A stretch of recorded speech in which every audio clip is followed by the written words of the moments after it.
Primera de Corintios en el capítulo 3.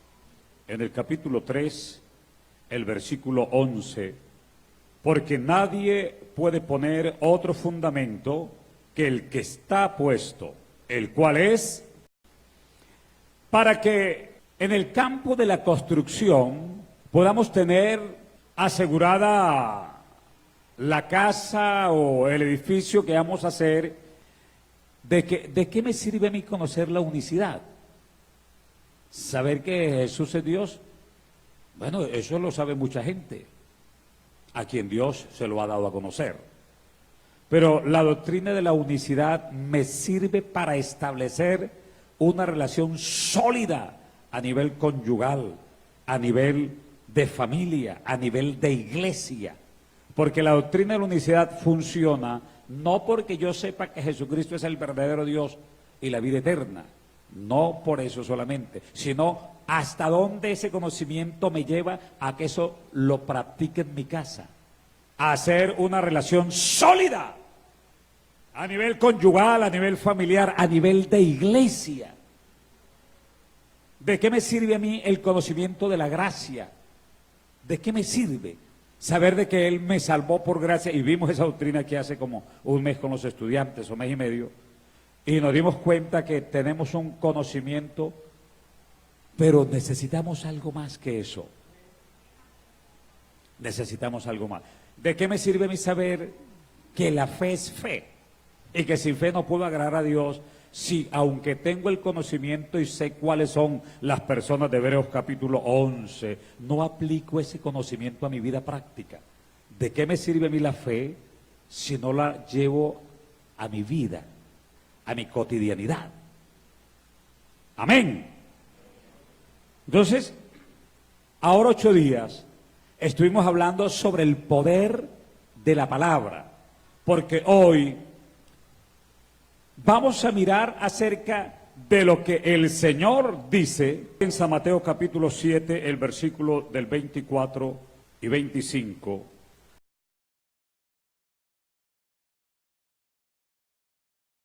Ahora el 25, los caballeros, descendió. El Sermón del Monte son 3 capítulos que escribe el evangelista Mateo para enseñarle a los judíos, porque el Evangelio de Mateo se escribió para dirigírselo a los judíos, y con el Evangelio de Mateo decirle a los judíos, el que nació es el Mesías, Rey. Por eso una de las primeras cosas que hace es decir que el que nació vinieron los sabios para adorarlo.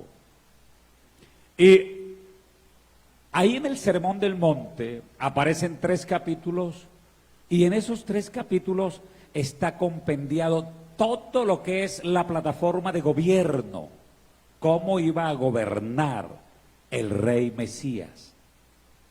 Pero termina esos 3 capítulos diciendo, el que me oye estas palabras y se las aprende de memoria y las recita, le compararé a un hombre sabio. ¿Sí es así? No, así no es. No. ¡Ay, bendito! Dice, el que las oye y las hace, el que lo pasa de la teoría a la práctica, le voy a comparar a quien es semejante. Es semejante a un hombre que quiso construir un edificio, pero buscó un fundamento sólido. Por eso ahora vamos a hablar de Jesucristo, mi fundamento. Porque de eso depende, no que usted y yo tengamos la revelación, gloria a Dios por eso, es lo máximo, o que tengamos una doctrina más sólida que otras formas de creencia.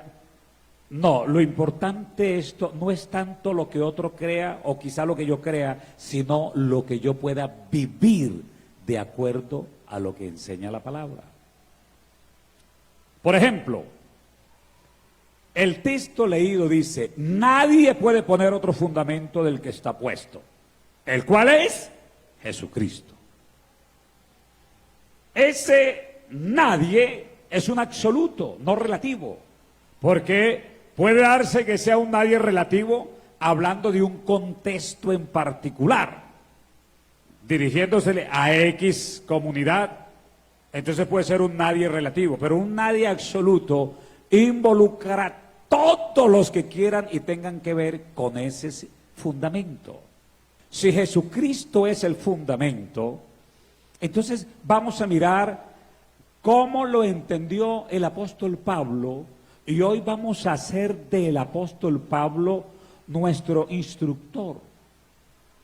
Le vamos a preguntar a Pablo cómo entendió él el conocimiento de Jesús, que para él fue su fundamento como lo es para nosotros. ¿Sí? Pablo dice, nadie puede poner otro fundamento que el que está puesto, el cual es Jesús. ¿Por qué lo dijo? Miremos por qué lo dijo. Gálatas capítulo 1, del 6 en adelante. Y dice de la siguiente manera: estoy maravillado de que tan pronto os hayáis alejado del que os llamó por la gracia de Cristo para seguir un evangelio diferente. 7. No que haya otro, sino que hay algunos que os perturban y quieren pervertir el evangelio de Cristo. Mas si aún nosotros o un ángel del cielo os anunciare otro evangelio diferente del que hemos anunciado, sea anatema. ¿Usted sabe qué significa anatema? Maldito, sea maldito. Entonces, vamos a pensar esto. El apóstol Pablo dice, nadie puede poner otro fundamento del que está puesto, el cual es Jesucristo. Y luego él dice, estoy maravillado de que tan pronto os hayáis alejado de aquel que os llamó para seguir otro evangelio. No es que haya otro, sino hay quienes perturban y quieren pervertir el evangelio de Cristo. Pero si uno de nosotros, de los apóstoles, que eran los maestros, los que enseñaban, los que llevaban la palabra, que eran los guías espirituales, es decir, si uno de nosotros o un ángel del cielo viene a anunciarlos otro evangelio, sea anatema, que significa sea maldito. Por eso hay que tener en cuenta cómo el apóstol Pablo puede introducirnos al conocimiento de esta palabra. Si miramos lo que dice el versículo 10 del mismo capítulo de Gálatas, Gálatas 1:10, pues, ¿busco ahora el favor de los hombres o el de Dios? ¿O trato de agradar a los hombres?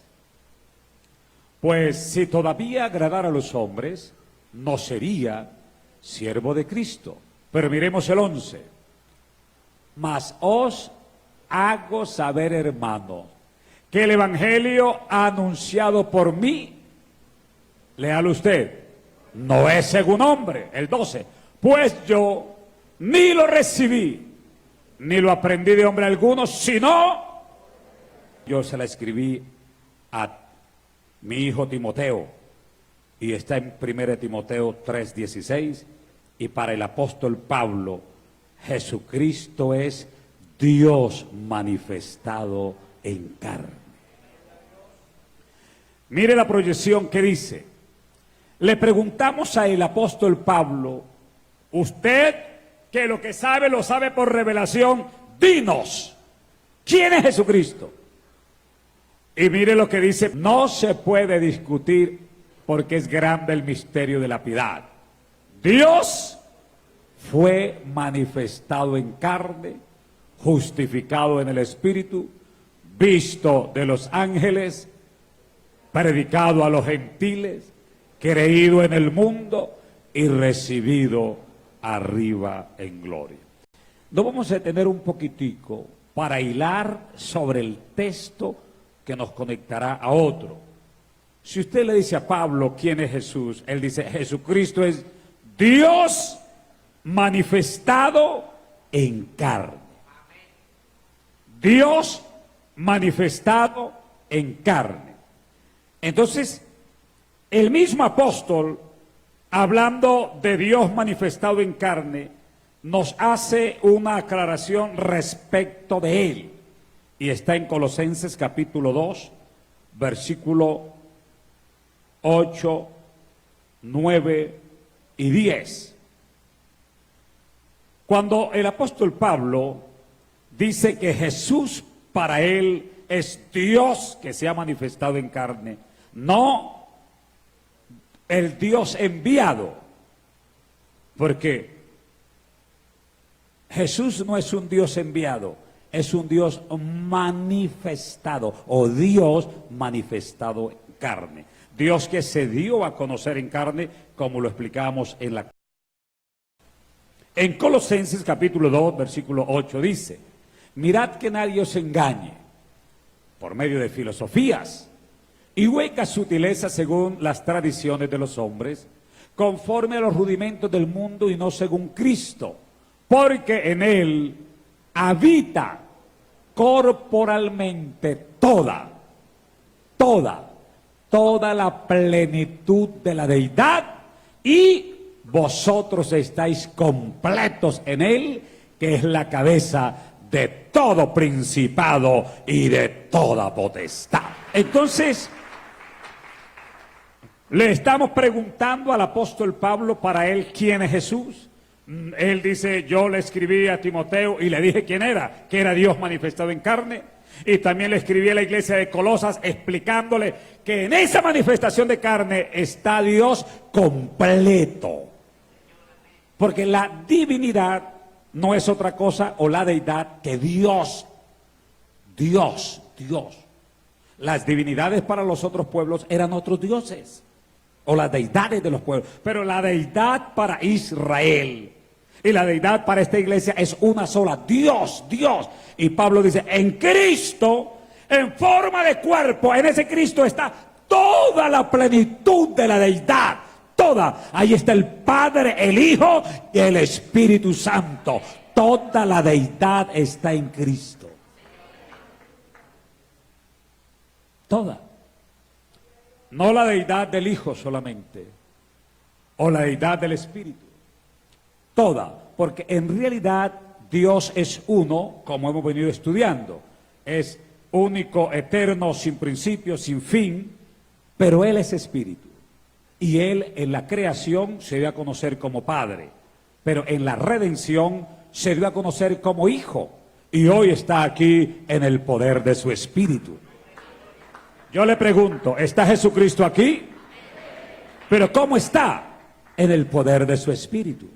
Los que lo conocieron allá en Jerusalén y caminaron con Él y lo vieron crucificado, ¿cómo lo vieron?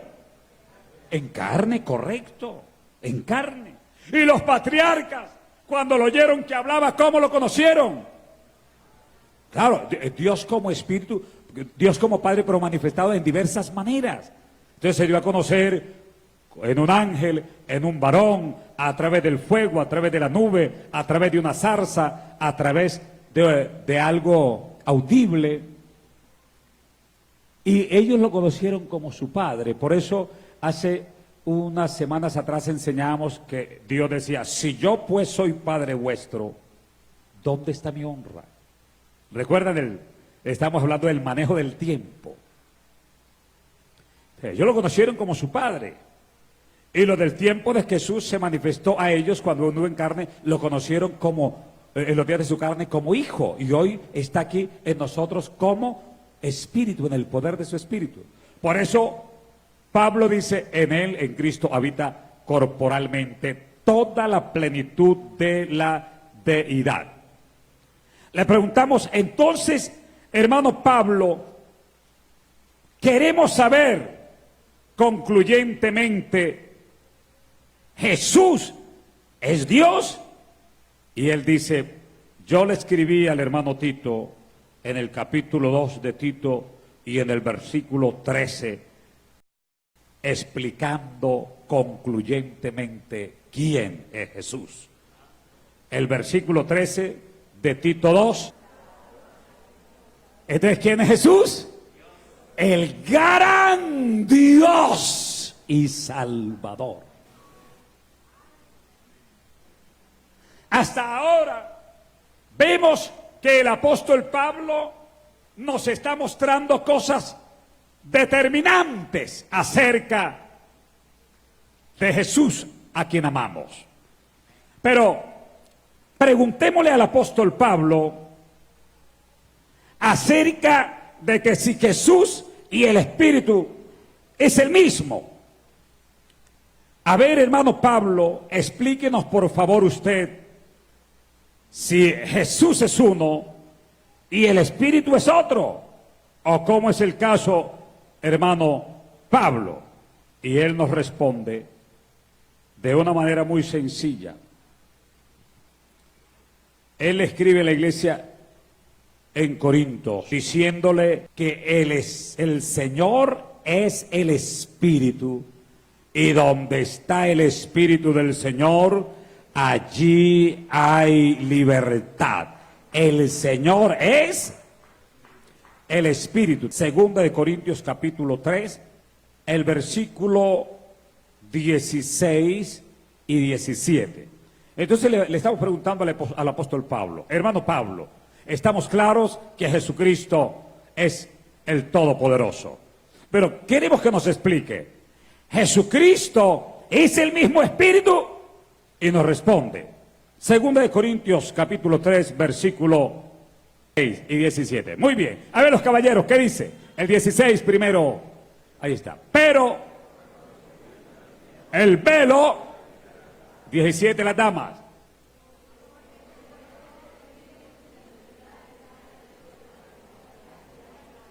Entonces, ¿el Espíritu es uno diferente al Señor?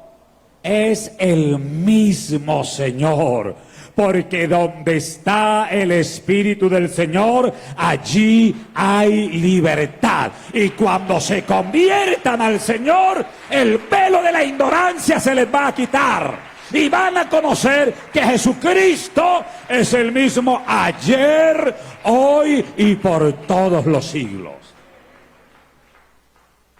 Amén. Hermano Pedro, hermano Pablo, me preocupa que nos ha enseñado hoy algo importante, porque dices que lo que sabes no te lo enseñó ningún hombre, sino por revelación. ¿Es importante lo que el apóstol Pablo conocía como una revelación? Pero preguntémoslo al apóstol. A nosotros nos dijeron que Pedro bautizaba en el nombre de Jesús. Usted que tiene la revelación de Dios, hermano Pablo, ¿cree lo mismo o qué cree usted, hermano Pablo? Preguntémosle a Pablo el apóstol. En el capítulo 22 del libro de los Hechos, él responde de la siguiente manera. A partir del versículo 6, dice: pero aconteció que yendo yo al llegar cerca de Damasco, como a mediodía, de repente, dice Pablo, me rodeó mucha luz del cielo y caí al suelo. ¿Quién fue el que cayó al suelo? Pablo. Y oí una voz que me decía: Saulo, Saulo, ¿por qué me persigues? Entonces respondí: ¿quién eres, Señor? Y me dijo: aleluya, yo soy Jesús de Nazaret, a quien tú persigues.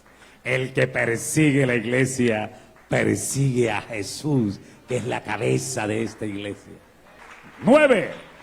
Los que estaban conmigo vieron a la verdad la luz y se espantaron, pero no entendieron la voz del que hablaba conmigo. Y dije: ¿qué haré, Señor?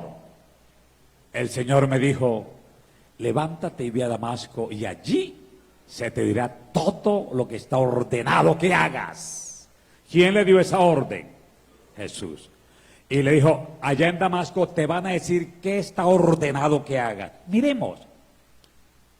Y como yo no veía a causa de la gloria de la luz, llevado de la mano por los que estaban conmigo, llegué a Damasco. Entonces, uno llamado Ananías, varón piadoso según la ley, que tenía buen testimonio de todos los judíos que allí moraban, vino a mí y acercándose me dijo: hermano Saulo, recibe la vista. Y yo en aquella misma hora recobré la vista y lo miré. Y él me dijo, aleluya, el Dios de nuestros padres te ha escogido para que conozcas su voluntad y veas al justo y oigas la voz de su boca, porque serás testigo suyo a todos los hombres de lo que has visto y oído. Ahora pues, ¿por qué te detienes? Levántate y bautízate y lava tus pecados, invocando su nombre. A esto es lo que dice: no me lo enseñó ningún hombre, Dios me lo reveló. ¿Se equivocó Dios al revelar el bautismo en el nombre? No, fue Dios el que le está diciendo al apóstol Ananías, al discípulo Ananías: ahí llega un hombre, está ciego, se llama Saulo. ¡Saulo! ¡Mamma mía! Señor, ¿usted sabe quién es Saulo? Sí, claro, yo ahora me lo encontré de camino y casi lo invito a tomar tinto. Lo único que el hombre se fue al piso y quedó ciego. Señor, ese le ha hecho muchos males a tu iglesia. Y tengo miedo que yo vaya allá y me ponga esposas y me meta a la cárcel. No vaya. Porque instrumento escogido me es ese para llevar mi nombre en presencia de los gentiles. Y le dice: yo le mostraré a él cuánto necesario es que padezcas por mí. Él bautizó a los que él discipulaba. ¿Cómo cree que Pablo bautizaba a los que él discipulaba, a los que él enseñaba? ¿En el nombre del Padre, del Hijo y del Espíritu Santo? Es que el bautismo del Padre, del Hijo y del Espíritu Santo no es ninguna revelación.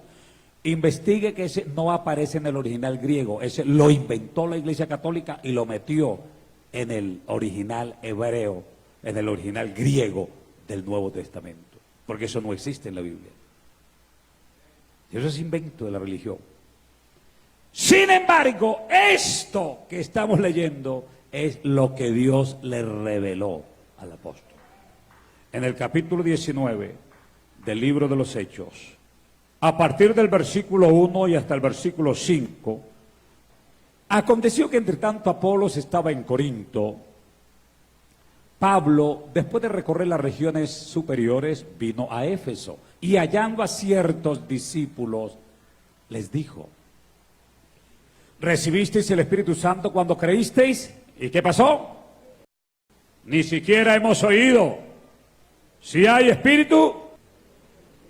Entonces dijo: ¿en qué pues fuisteis bautizados? ¿Sería para Pablo importante el bautismo? Porque lo que le mencionó ahí es: ¿cómo están bautizados ustedes? Ellos dijeron: en el bautismo de Juan. Cuando oyeron esto, fueron bautizados en el nombre del Señor Jesús. Entonces les pregunto, ¿Pablo recibe la revelación directamente de Dios o no? Directamente de Dios. Pero luego él se bautiza en el nombre, y los que él discipula, ¿cómo lo bautiza? En el nombre de Jesús.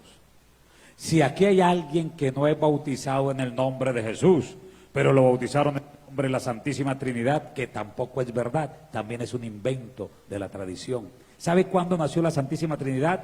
En el Concilio de Nicea. Ahí nació la Santísima Trinidad. Ese fue un concilio que hicieron los religiosos para encontrar quién era Jesús según ellos. Y tomaron la decisión, y ahí aparece la Santísima Trinidad en el Concilio de Nicea, en el año 325 después de Jesucristo. Así que ni el bautismo que practica la tradición es verdad, ni la Santísima Trinidad que cree la gente es verdad. No existen tres personas en un solo Dios verdadero. Existe un solo Dios verdadero manifestado de tres maneras al mundo. Por eso,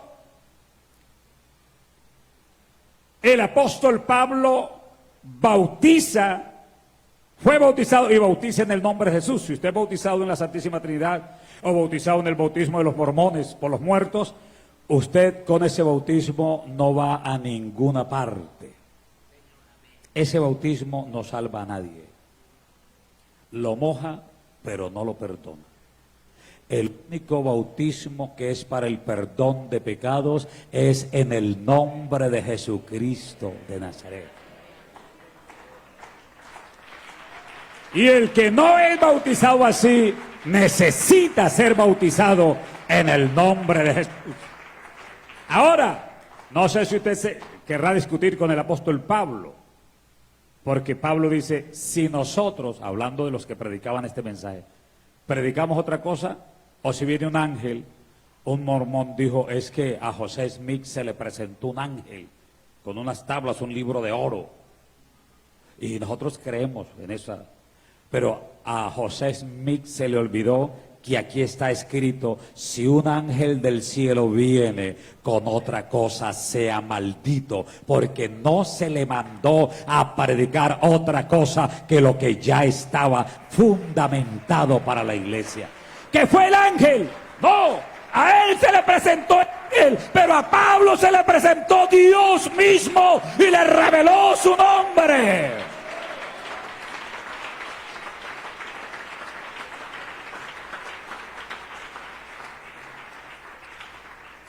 Amén.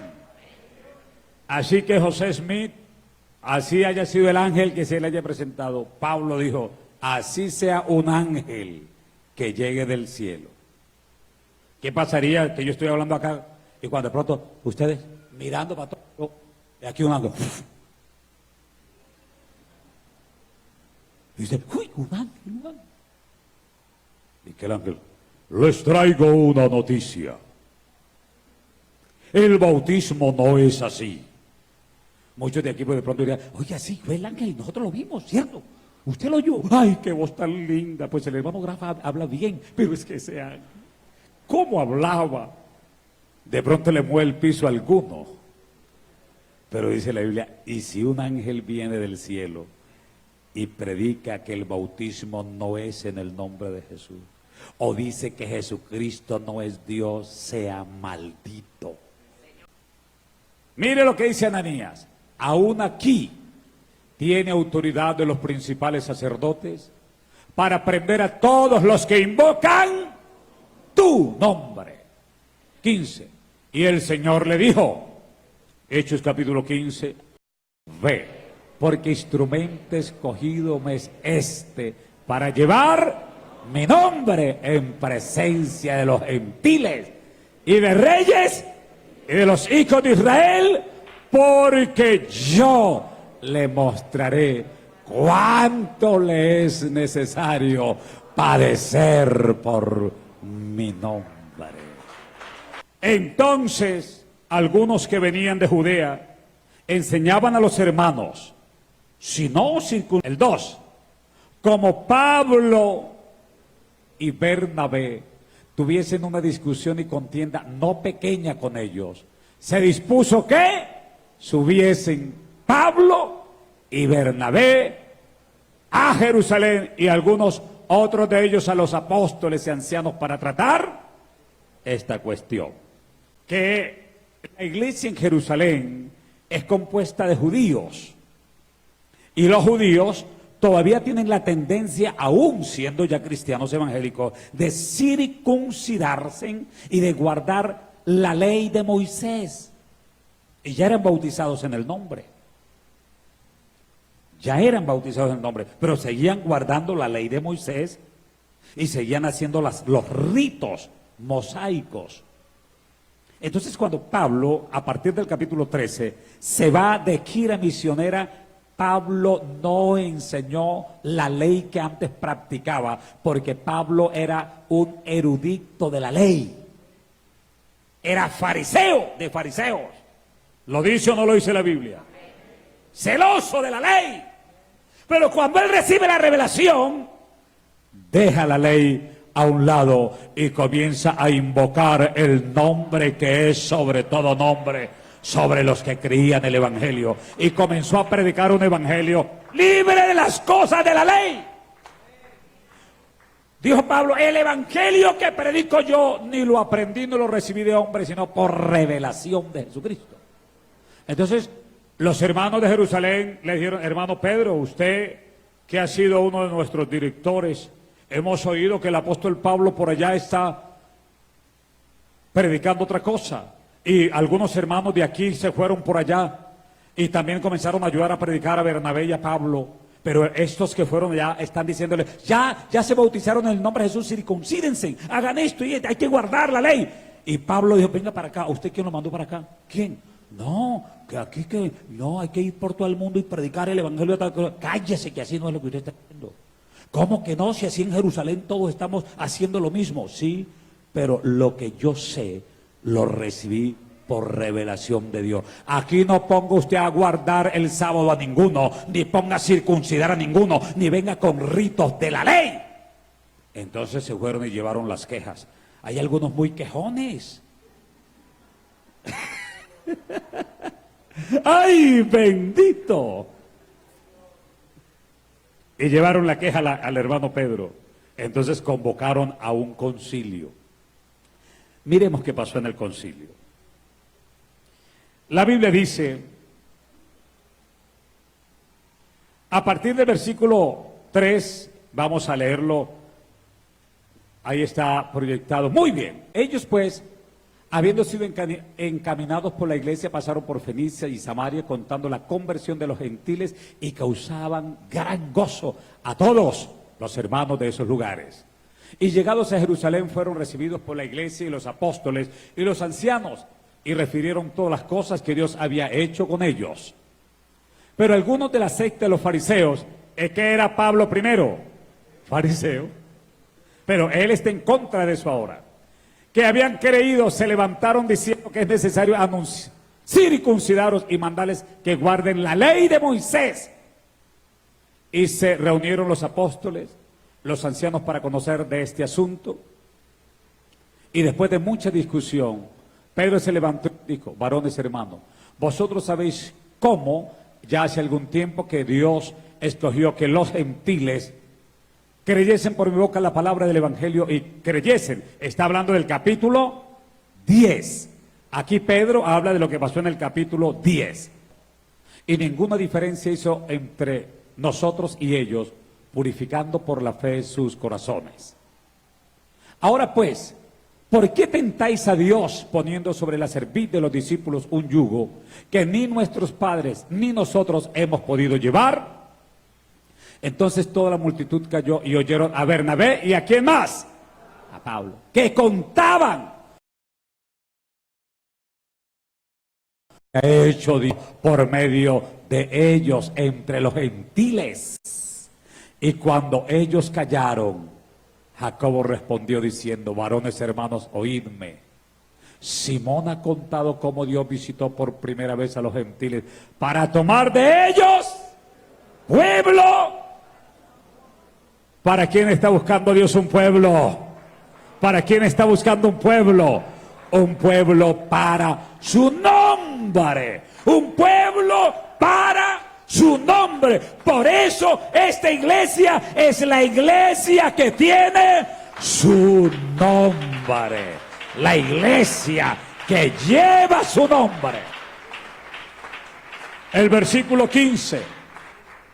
Con esto concuerdan las palabras de los profetas como está escrito: después de esto volveré y reedificaré también el tabernáculo de David que está caído, y repararé sus ruinas y lo volveré a levantar, para que el resto de los hombres busque al Señor. ¿Y qué? Y todos los gentiles sobre los cuales será necesario que se invoque el nombre de Jesús en el bautismo para el perdón de los pecados. Nos ha parecido bien, habiendo llegado a un acuerdo, elegir a varones y enviarlos a vosotros con nuestros amados Bernabé y Pablo, Hombres que han expuesto su vida, ¿por quién? El nombre de nuestro Señor Jesucristo. Así que enviamos a Judas y a Silas, los cuales también de palabra os harán saber lo mismo, porque ha parecido bien, ¿a quién? Al Espíritu Santo y a nosotros no imponerlos ninguna carga más que estas cosas necesarias. Que os abstengáis de lo sacrificado a los ídolos, de sangre, de ahogado y de fornicación, de las cuales cosas, si os guardáis, y veré, pasadlo bien, déjelo ahí. A los gentiles se les dijo, queremos que solo hagan una cosa, no guarden la ley de Moisés, ninguno de esos ritos, aténganse de lo sacrificado a los ídolos. Porque era que en esa época, como en esta, muchos se lo dedican a los santos. Por eso cuando hay fiesta de San no sé qué, la Virgen, y sacrifican cosas, usted no se ponga a comer eso, que eso fue sacrificado para los ídolos. Amén. Y en esa época habían viandas que se preparaban y se le presentaban a los dioses de ellos y luego las repartían. Dice, usted no participe de eso. Por eso usted no puede participar de lo que se le sacrifique ahora en el Halloween, donde andan los niños para todos lados. No deje que sus hijos vayan a comer de lo sacrificado. Esos dulces y todo eso es sacrificado al Dios de las tinieblas. Y nosotros no le hacemos culto a ningún otro que no sea Jesucristo de Nazaret. Él es el Dios del cielo, de la tierra y debajo de la tierra. Nuestros hijos no se disfrazan, porque quien se disfraza como ángel de luz, ¿quién es? Satanás, dice, se disfraza. Usted puede disfrazar a su hijo de ángel, Satanás también se disfraza de ángel. Satanás es el que se disfraza, no disfrace a sus hijos, no los ponga a participar de cosas diabólicas. Averigüe bien qué es el Halloween para que usted no participe de eso. De sangre, ¿a cuánto le gusta la rellena? Uy, eso sí que rico. ¿Con qué? ¿Con yuca o con patacón? ¡Ay, bendito! ¡Ojo! Que los apóstoles dijeron, la sangre, en la está la vida, no se puede tomar la sangre, ni ahogado. Uy, ese ternero que matan la vaca y ese que está rico, es un sudado eso con yuca. Hay gente que se come cuando el ahogado. Sí, claro. Mamá cuando era adventista del séptimo día, bueno, ella no, pero papá era católico, apostólico y borracho, entonces hacían preparar ese ternero que queda ahí en la barriga, eso sudado, eso es tremendo y eso era riquísimo. Yo pecaba sin querer porque yo no sabía, yo pecaba doblemente porque yo repetía. ¡Ay, bendito! ¡Ojo a lo ahogado! De fornicación, cosas, si se guardan de ellas, pásenlo bien, porque lo que Pablo estaba predicando es lo que usted oye hoy que estamos haciendo respecto del apóstol Pablo. La Biblia dice, el Señor en el mundo entero. El versículo 17. Para Pablo, el que recibía este mensaje tenía que ser una persona que su vida era nueva, de modo que si alguno está en Cristo, es una criatura nueva. Las cosas viejas, he aquí todas son hechas nuevas.